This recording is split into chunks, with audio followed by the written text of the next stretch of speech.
Extraction of metals ये एक ऐसा टॉपिक है जिसमें हम पढ़ने वाले हैं कि ये जितना भी मेटल्स हम यूज़ कर रहे हैं ज्वेलरी बनाने के लिए, यूटेंसिल्स बनाने के लिए, स्टिचेस बनाने के लिए, आयरन जैसे बिल्डिंग मटेरियल बिल्डिंग बनाने के लिए, ब्रिजेस बनाने के लिए, रोड बनाने के लिए, बड़ी बड़ी मल्टियाँ बनाने के लिए, आर्टिफिशियल ज्वेलरी बनाने के लिए, जितना भी मेटल्स, मशीनें बनाने के लिए, इंडस्ट्रियल पर्पज से बड़ी बड़ी मशीनें बनाने के लिए जितनी भी मेटल्स का हम लोग यूज करते हैं वो सारा मेटल्स आता है फ्रॉम द ग्राउंड, पृथ्वी के अंदर से आता है। अर्थ जो है सारी मिनरल्स आपको अर्थ ही देती है। हर कंट्री के अंदर मेटल डिटेक्टर डिपार्टमेंट, हर कंट्री की गवर्नमेंट के पास वो डिपार्टमेंट के अधिकारी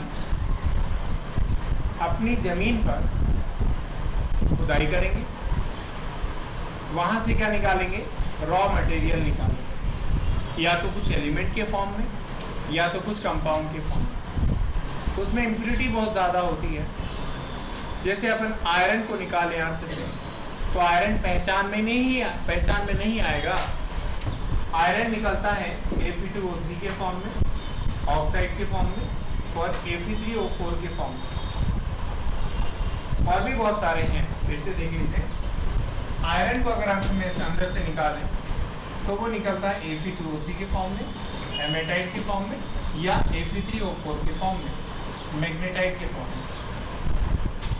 आयरन का ये वो फॉर्म है जिसमें आयरन आपको दिखाई ही नहीं देगा, कुछ डिफरेंट ही नजर आएगा।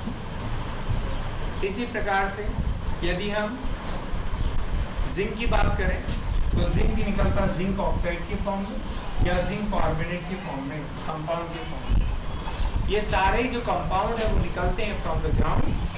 गवर्नमेंट के जो कर्मचारी हैं वो खुदाई करेंगे और मेटल डिटेक्टर डिवाइस से क्या करेंगे, डिटेक्ट करके पहले खुदाई करेंगे। उनको पता लग जाएगा कि अर्थ के इस जगह पर क्या है। बहुत सारा रॉ मटेरियल है जिसमें से मेटल को हम निकाल सकते हैं, वो खुदाई करेंगे और उसके बाद में क्या करेंगे, उस रॉ मटेरियल को बाहर निकालेंगे। तो जो भी आप निकाल रहे हो raw material for the purification for obtaining to the metal, उस सभी को रॉ मटेरियल को क्या कहते हैं आप, मिनरल्स कहते हैं। सारे रॉ मटेरियल जिसमें से मेटल बाहर निकाली जाएंगी उन सभी को मिनरल्स कहा जाएगा। लेकिन कुछ मिनरल्स ऐसे होते हैं जिनमें कुछ ऐसे मिनरल्स वैसे होते हैं जिनमें से मेटल को प्योर करना, मेटल को बाहर निकालना, उनको एक्सट्रैक्ट करना, इम्प्योरिटी को रिमूव करना, प्योर मेटल को बाहर निकालना प्रॉफिटेबल ही होता है। इकोनॉमिकली कम खर्चे में मेटल बाहर आ जाती है। ऐसे सारे मिनरल्स को हम ओवर करते हैं। तो ओवर्स वो ही मिनरल को कहा जाएगा जिसमें से मेटल को हम क्या करेंगे, प्रॉफिटेबली, इकोनॉमिकली कम खर्चे में आसानी से बाहर निकाल सकते हैं। ऐसे मिनरल्स को ओवर करते। मिनरल तो सारे हैं लेकिन वो सारे मिनरल जिसमें से मेटल निकालना आसान है, मेटल को कम खर्चे में निकाला जा सकता है, उसको अपन क्या करेंगे, उसे मिनरल को ओवर्स करेंगे। समझ में आ रहा सभी को? जैसे जिंक जो है, जिंक का ये एक ओवर है, इसमें से जिंक को निकालना आसान है। जिंक का ये भी ओवर है, इसको भी निकालना आसान है। जिंक, इसमें से भी जिंक को निकालना आसान है। समझ में आ रहा है?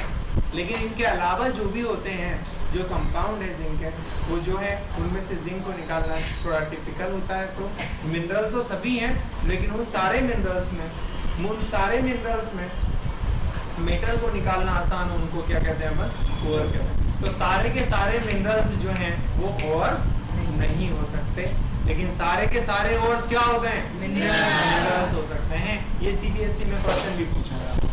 बंद कर दीजिए। सपोज करते हैं गवर्नमेंट के कर्मचारी ने एक जगह खुदाई करने के बाद में, ठीक है, अंडरग्राउंड रॉ मटेरियल बाहर निकाल लिया उन्होंने और काफी क्वांटिटी में बाहर निकाल लिया। उसमें प्रॉब्लम बहुत ज्यादा आती है। प्रॉब्लम कैसी आती है? पहले तो जो है सारे के सारे जो कर्मचारी हैं वो क्या करते हैं, अपने लेबर से खुदाई करने के बाद में नीचे गहराई में, कितनी गहराई में मेटल निकलेगा ऐसा कोई भरोसा नहीं है।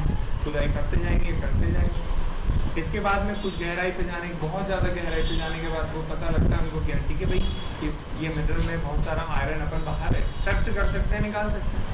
तो वो सारा जो मिनरल है वो निकाल के कहाँ ले आएंगे, अर्थ के बाहर निकाल, ग्राउंड से बाहर निकाल लेंगे। सारा मिनरल जब बाहर आ गया फिर क्या करेंगे आप, वो लोग क्या करेंगे, उसको पूरा ड्राई कर देंगे।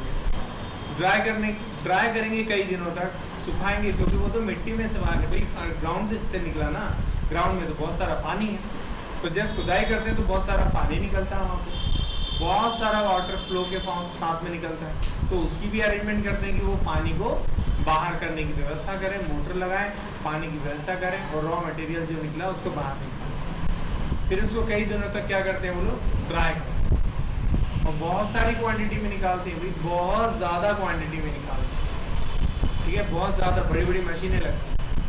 और उसको फिर ड्राई करने के बाद में नेक्स्ट प्रोसेस होती है ग्राइंडिंग प्रोसेस।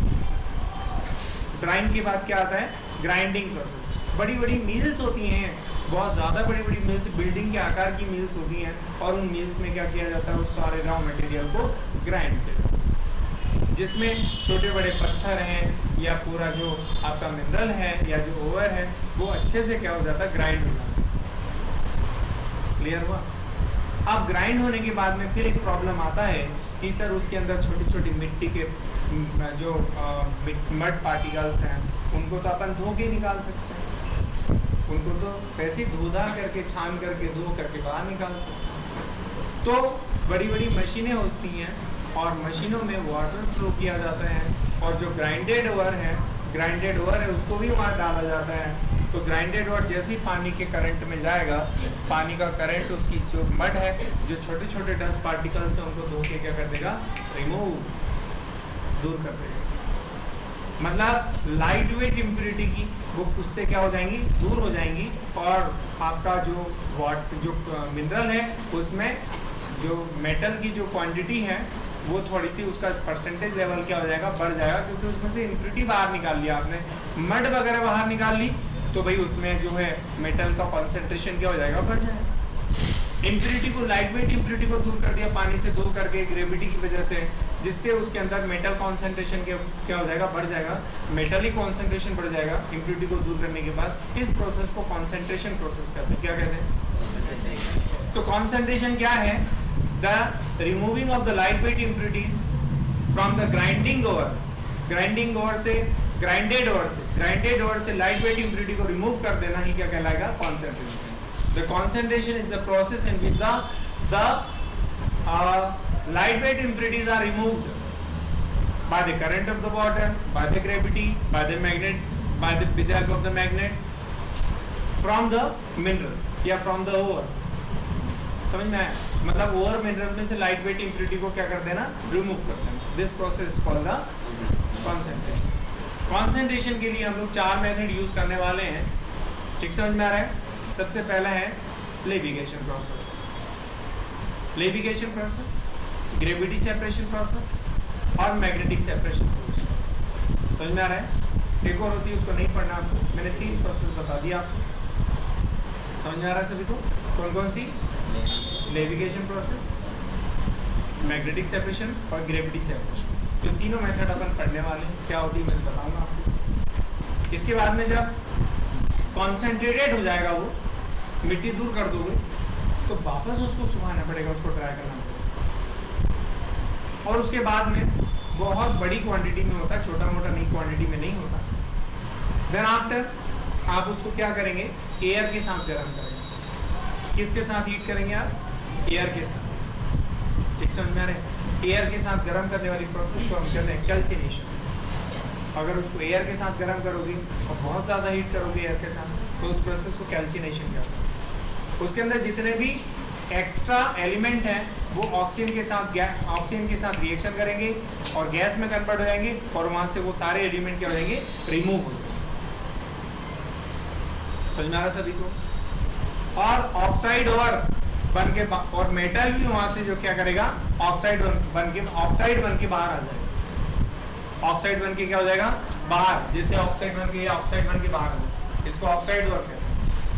कभी कभी जो है विदाउट एयर भी गर्म करना पड़ता है, मॉइस्चर को दूर करने के लिए वगैरह, विदाउट एयर भी गर्म करना पड़ता है। इसको विदाउट एयर गर्म करना पड़ेगा, क्योंकि जैसे विदाउट एयर गर्म करोगे यहाँ से CO2 गैस बाहर आ जाएगी और क्या बन जाएगा, जिंक ऑक्साइड बन जाएगा, ऑक्साइड और बन जाएगा। हम चाहते हैं ऑक्साइड। विदाउट एयर गर्म कर रहे हो तो उस प्रोसेस को रोस्टिंग कहते हैं, उसमें भी ऑक्साइड और ही बनना है। और अगर एयर के साथ गर्म कर रहे हो तो उसमें भी ऑक्साइड बनना है, उसको कैल्सिनेशन कहते हैं। तो कैल्सिनेशन और रोस्टिंग हो, दोनों में ऑक्साइड और ही बनना है। अब ऑक्साइड और बन भी गया माने यहाँ पर, ये ऑक्साइड और बन गया, लेकिन अपने को तो ऑक्सीजन को रिमूव करना है। फिर क्या करेंगे यहाँ पर, इसका रिडक्शन करेंगे। रिडक्शन का मतलब तो ऑक्सीजन को बाहर करना है, तो हम इसका क्या करेंगे, रिडक्शन। और रिडक्शन का होता है, बड़ी सी फर्नेस होती है, हर मेटल के लिए अलग अलग लेवल की फर्नेस है। आयरन की बात करो तो आयरन के लिए बहुत बड़े लेवल की फर्नेस का यूज किया जाता है, जिसे ब्लास्ट फर्नेस कहते हो। और ब्लास्ट फर्नेस में हम क्या करते हैं, रिडक्शन प्रोसेस कहते हैं, मतलब करते हैं, मतलब यहाँ से ऑक्सीजन को क्या करेंगे, वहां पर रिएक्शन के थ्रू निकाल देंगे, जिससे प्योर मेटल बाहर आ जाएगी, शुद्ध मेटल। लेकिन वो प्योर मेटल जो है उसमें इम्प्यूरिटी, वो इतना गर्म कर दिया जाता है उस ब्लास्ट फर्नेस में कि पूरी मेटल मेल्ट हो जाती है और पानी की तरह वाटर जैसे लिक्विड में कन्वर्ट होकर क्या कहा जाती है, बॉटम में। और इसके अंदर की जितनी भी इम्प्यूरिटी है ऊपर उस मेटल के ऊपर ऐसी फ्लोट करती है, जिसको स्लेग कहते हो। क्या कहते हो आप, स्लेग कहते हैं। जिस इम्प्यूरिटी जो पानी के रूप में तैर रही है उसको स्लेग कहते हैं। और उस स्लेग को निकाल के अपन क्या कर देंगे, बाहर कर देंगे, और पूरी मेटल कहाँ बैठ जाएगी, नीचे, जिसको नीचे वाली पाइपलाइन से क्या करेंगे, बाहर निकालेंगे, और वो मेटल पूरा प्योर हो जाएगा 100%। और अगर फिर भी प्योर नहीं होता, कुछ इम्प्यूरिटी बचती हैं, तो हम क्या करने वाले हैं, इलेक्ट्रोलिटिक प्रोसेस से उसको प्योर कर लेंगे। ये 100% मेटल क्या हो जाएगी, प्योर हो जाएगी, शुद्ध हो जाएगी। समझ आ गया अच्छे से।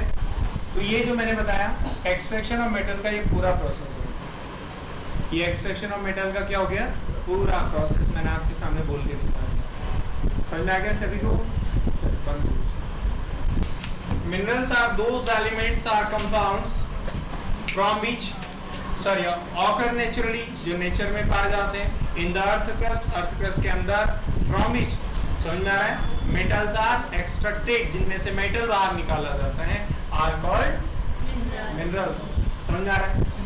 What are ores, और क्या होते हैं, वे सारे मिनरल्स जिनमें से मेटल्स को निकालना आसान भी हो, प्रॉफिटेबली हो, उन सारे मिनरल्स को ओर्स कहते हैं। Those minerals from which the metals can metals are extracted easily and profitably are called ores. Important ores of zinc, aluminium and copper, iron and copper. Zinc के ओर लिख रहा हूं मैं यहाँ पर। पहला है zincite ZnO, calamine ZnCO3। Important ores of aluminium, cryolite Na3Al(F6), Na3Al(F6), और इसके बाद में है bauxite Al2O3.2H2O। Important ores of iron में hematite, magnetite. Hematite is the Fe2O3 and magnetite is the Fe3O4। And the important ores of the copper, copper glance in copper pyrite या copper ruby copper. Copper glance का formula C2S and copper जो ruby copper है उसका C2O। नहीं आ रही दोस्तों,